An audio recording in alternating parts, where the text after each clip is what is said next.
Sorry, speak to her. Yeah, how you doing?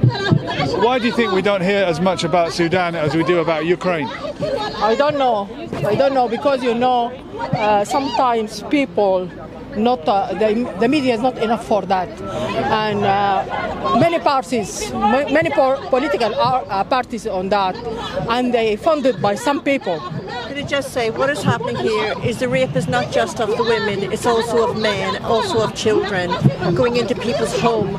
Terrible, terrible things which are happening, which need to be told to the world. And for us not to be blind to what's happening, the terrible situation in Khartoum and in Sudan. We have a lot of people who try to see the situation as two generals fighting, and this is not the truth. I'm from Sudan.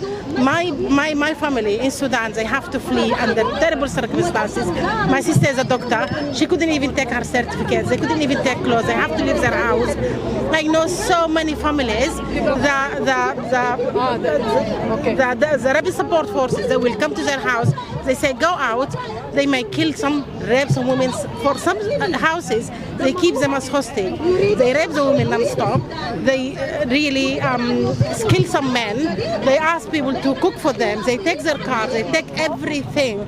It is horrible. I've never heard anything like it in my life. I'm 50-something. Nothing like this. And there's so many of them, but there's so much coverage because a lot of people, unfortunately, they have political agenda and they see it is in their interest to portray that as, oh, there's just two generals fighting. It's not the case.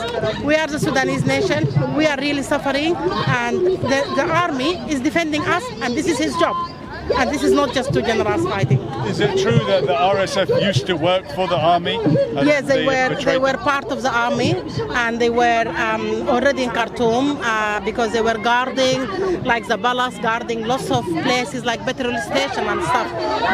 They were part of the army, and then they decided one day, they decided to take over, and they become the main army, and they have lots of people are supporting them because that's what happens when there's a conflict of interest really. Who do you think will help Sudan? Do they have any friends in the world? Iran, Russia? I think what helps Sudan is to see the situation as it is. Yeah, and we have lots of people have louder voices than the nation, than the poor person who's just being kept hostage in their house. They can't deliver their voices. They don't have any way of doing that. I think what helps us is for the whole world to know the truth and not rely on few people who have, power on the media. And then after that we can see, we hope that they will do the right thing. The leader is not a Sudanese, unfortunately. He's actually from African countries, I think Chad, one of the tribes in Chad, and he came in Sudan in 2003, and they trying just to develop him and support him from the previous government, and unfortunately he's been against and being a militia, and he did lots of inhumanity to the civilians, particularly in Sudan. We are here standing to support our military force. This is because the things is happen unacceptable, unbelievable for all nations. Is like against human rights. Everything raped women. They even been inside the homes. They try and attack civilians. They didn't do that things outside. They've been inside the homes and trying to kick out the residents from their home. They kill the nations in their home, the residents, and they buried some of them inside the home.